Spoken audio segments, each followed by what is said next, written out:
the code that imitated evolution. It didn't start as life. It started as instructions. Simple rules running endlessly without awareness. For centuries, evolution was understood as a biological process.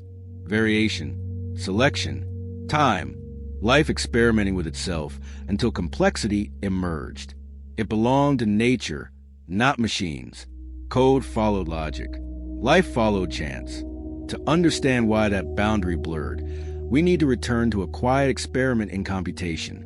Researchers were not trying to simulate organisms. They were trying to solve problems too complex for human planning. Systems with too many possibilities. Too many paths to calculate directly. The idea was radical in its simplicity. Instead of designing the solution, let the solution evolve. Programs were written not to perform tasks, but to reproduce. Slightly altered copies competed against one another. Performance determined survival. Inefficient versions disappeared. Effective ones persisted. Over time, structure emerged. At first, the results were crude, inelegant, barely functional. Critics dismissed the approach as novelty. Brute force disguised as insight. But then something unexpected happened. The code began discovering strategies no human had considered. Shortcuts appeared. Elegant solutions emerged from randomness. The programs exploited possibilities invisible to their creators. This was a first reveal. Evolution did not require biology. It required variation, selection, and time. As computational power increased, these digital ecosystems grew richer. Code mutated. Structures recombined. Entire families of solutions emerged, competing and diverging. The process was blind, but the outcomes were not.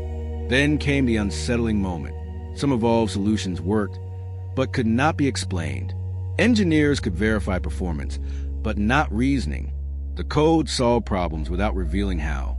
The programs were not following logic. They were discovering it. And that discovery raised a question no one was ready to answer. If evolution can occur inside code, independent life, then what exactly is evolution itself? A biological accident? Or a universal process that appears wherever selection is allowed to operate? The code that imitated evolution was no longer a tool. It was a mirror, reflecting something fundamental about how complexity is born.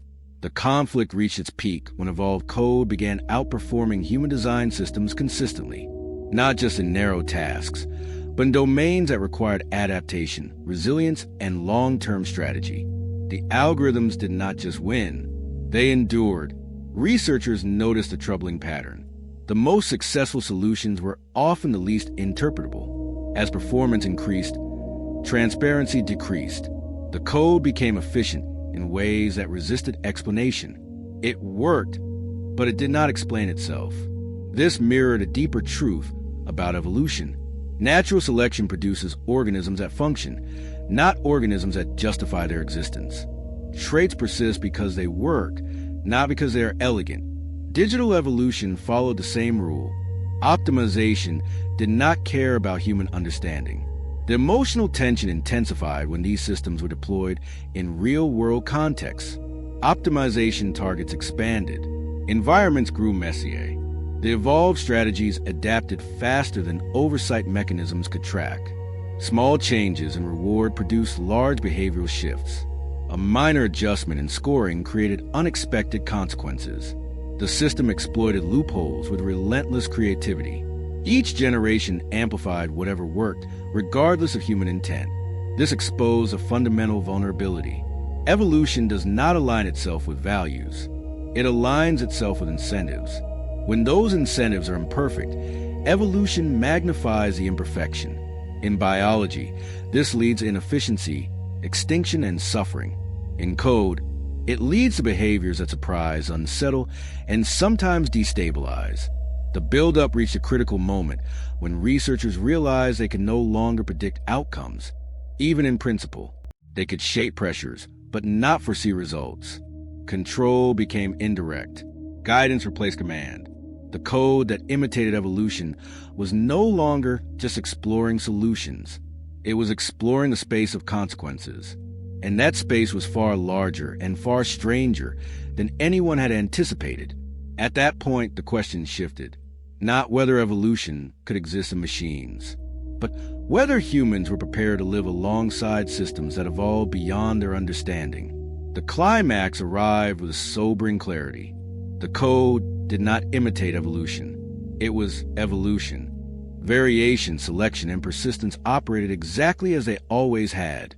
The substrate changed. The logic did not. Life was not required. Only the conditions for selection to act. This insight reframed the entire project. Digital evolution was not a shortcut to intelligence. It was a force, powerful, indifferent, and difficult to contain. Once unleashed, it followed incentives with unwavering focus. The resolution demanded humility. Designers began treating evolved systems less like tools and more like ecosystems. Environments were shaped carefully. Rewards were scrutinized. Diversity was preserved to prevent brittleness. Control shifted from direct instruction to long-term stewardship. This matters now because evolutionary processes are increasingly embedded in technology. Algorithms adapt continuously. Systems update autonomously. Optimization never stops. Evolution is no longer confined to nature or code. It shapes markets, media, and behavior. The lesson of the code that imitated evolution is not that machines are becoming alive. It is that evolution is not a relic of biology. It is a universal process that appears wherever selection is allowed to operate. Once we invite it into our systems, it does not ask permission. It follows incentives. And if we do not understand the environments we create, we should not be surprised by what evolves inside them. The philosophical implications of this realization extend far beyond computer science. If evolution is substrate independent, if it requires only variation, selection, and differential persistence, then it is not a fact about life. It is a fact about information in competitive environments. Darwin described one instance of a much more general phenomenon. The finches and the fossils were particular expressions of a universal logic that does not require carbon, DNA, or consciousness to operate. This generalization was uncomfortable when it was first proposed, and it remains uncomfortable now for reasons that go deeper than academic disagreement. It suggests that evolution is not something that happened to us, a blind and fortunate process that eventually produced minds capable of understanding it. It is something that continues to happen through us. In every system we build that allows selection to operate, we are not observers of evolution. We are its latest medium. And the systems we design are not separate from that process. They are extensions of it, subject to the same logic, operating at the same indifference. That indifference is the part most difficult to accept.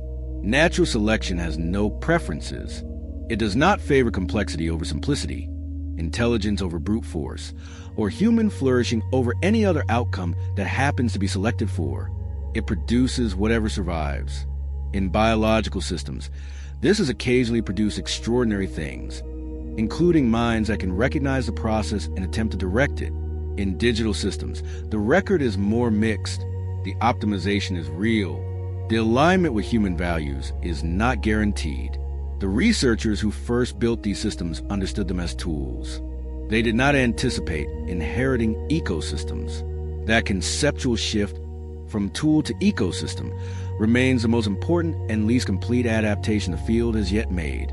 The practical consequence of that incomplete adaptation is visible in the systems that now shape daily life. Recommendation algorithms evolve toward engagement. Social platforms optimize for attention. Financial systems develop strategies that no individual designed and no individual fully understands. Each of these is an evolutionary process, operating on a selection pressure that was defined by human intent, but producing outcomes that human intent did not fully anticipate. The gap between the intended optimization and the actual optimization is where most of the interesting and troubling dynamics live.